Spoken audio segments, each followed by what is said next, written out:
Good afternoon, YouTubers. This is the Double A with the ShallowCross Sports Network, bringing you a recap show from the games that occurred over the weekend. And with that said, let's get right on into it.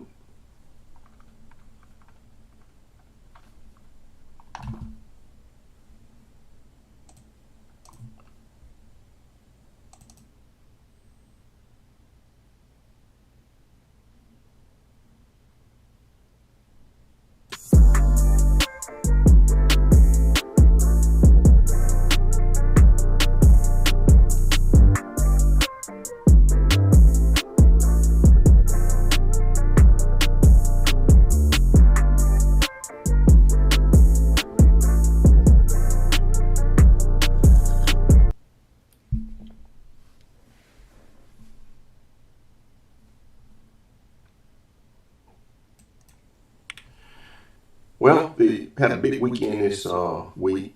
Tennessee played a real good game against Georgia. Georgia, the score was 44-41 and went in overtime. And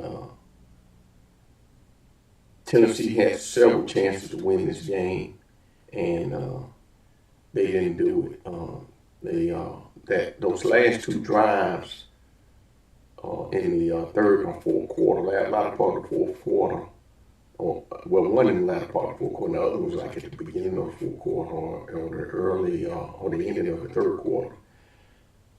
Both of them were aided by penalties, and those penalties helped Georgia move down the field astronomically, really, because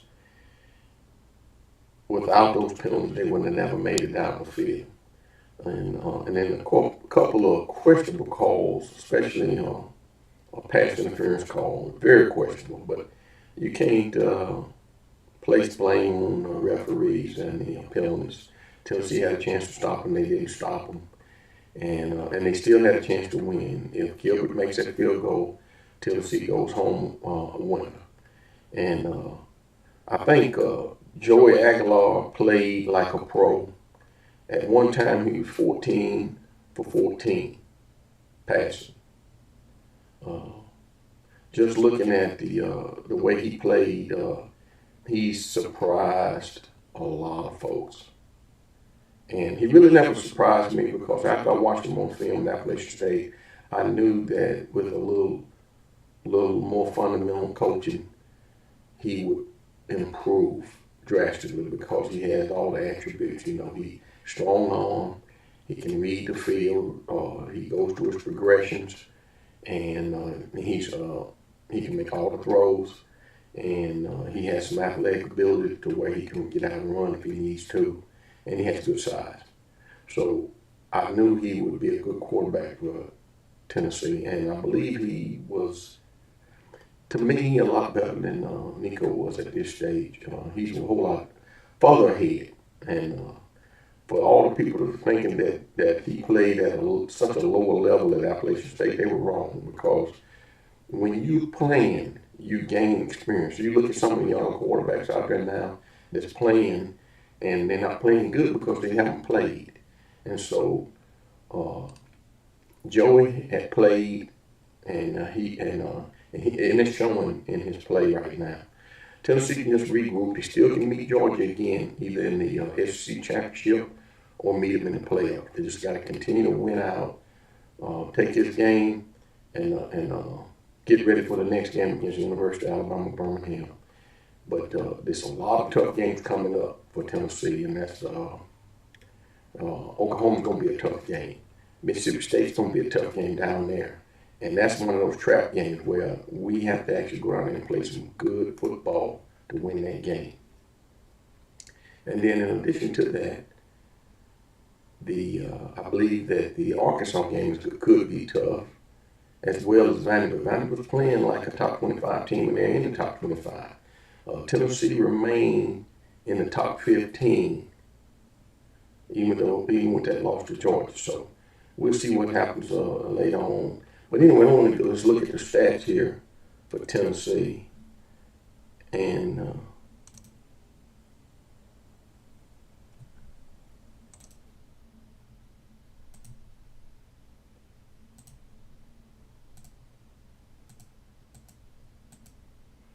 But just looking at it, Stockton had a real good game. He surprised some folks with his abilities to be able to throw the ball and make those real good throws. He was 23 or 31, 304 yards passing, 5.8 average, 2 TDs, no interceptions. Joey Aguilar, 24-36, 371, 4 TDs and 2 interceptions. So one of the interceptions was on Joey Aguilar. The other interception was basically a timing pattern. It was more or less like a go down about 10, 15 yards and turn in. And when Staley got ready to turn, he slipped. When he slipped, the ball is put right in that spot. It's a spot throw, time and throw. And if you're not there, the defensive back just stood there and waited for the ball to come. So that really wasn't his fault. But with that said, he did have a good game. His QBR was still 85.9, and Stockton had a 93.4 QBR, and that was good for both of them. Star Thomas was the most effective running back for the Volunteers. He had 60 yards on 9 carries.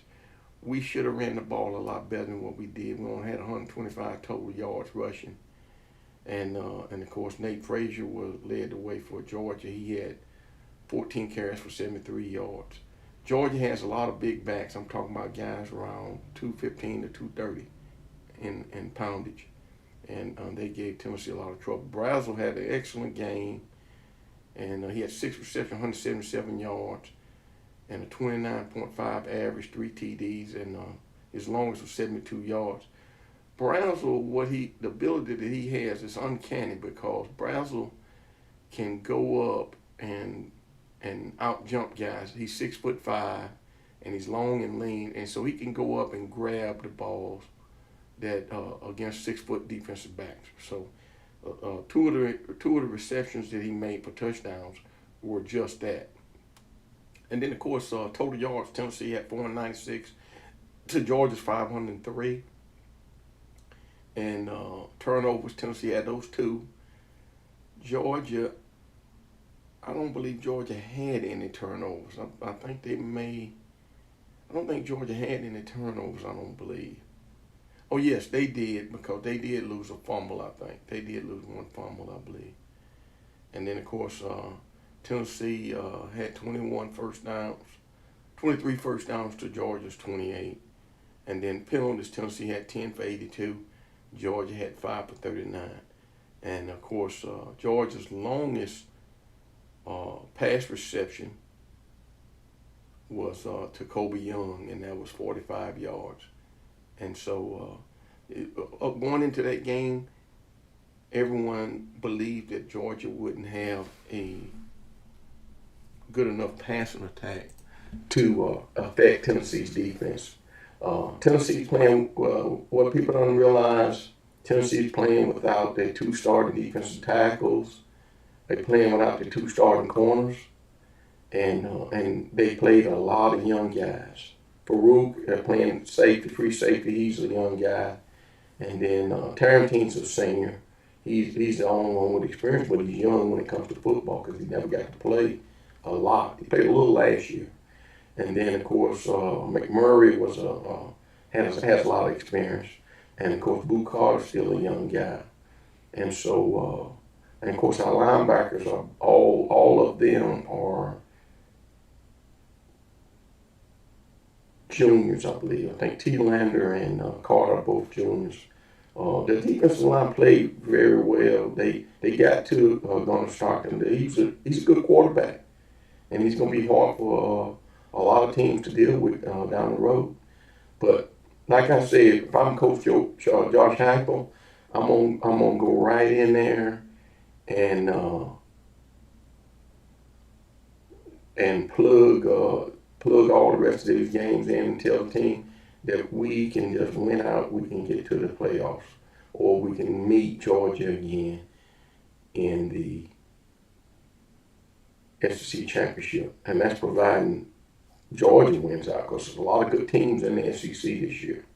And And then the other thing I wanted to mention real quick about Tennessee, Tennessee has a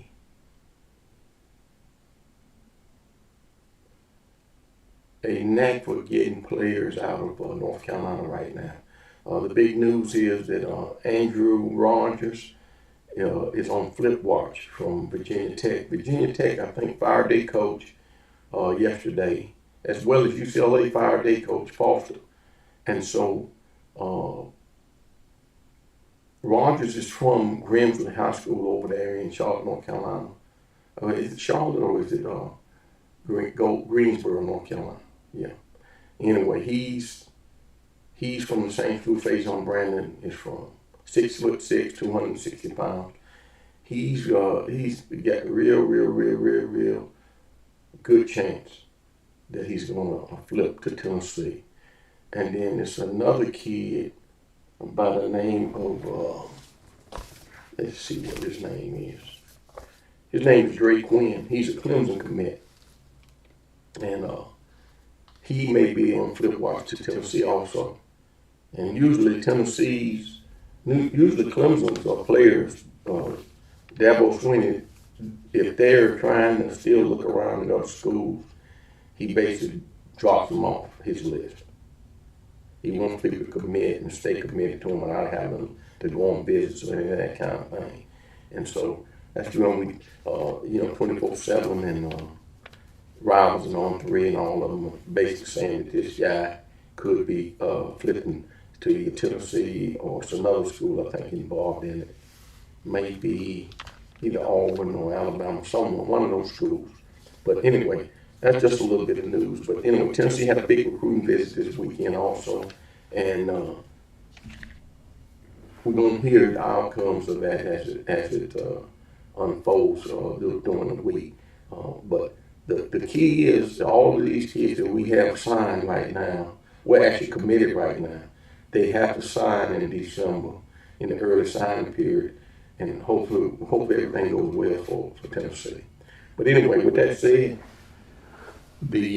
like I said, Tennessee lost that game 44-41. Can't blame it on Gilbert. Gilbert missed that field goal, but we had a lot of other chances that we could have stopped Georgia from scoring. And but everyone's going to look at that field goal he missed and say that Gilbert was the reason why we didn't win. But you can't blame it on Gilbert. You have to blame it on the whole team because there was a lot of things that went on that could have been prevented, that could have kept Tennessee in the winning column. But with that said, the Vols can bounce back with UAB this weekend coming up. And that's going to end this show for Tennessee. And I'm going to be doing some more shows later on for the other schools to recap their games. This is the ShallowCross Sport Network, the AA. And we'll see you on the next show.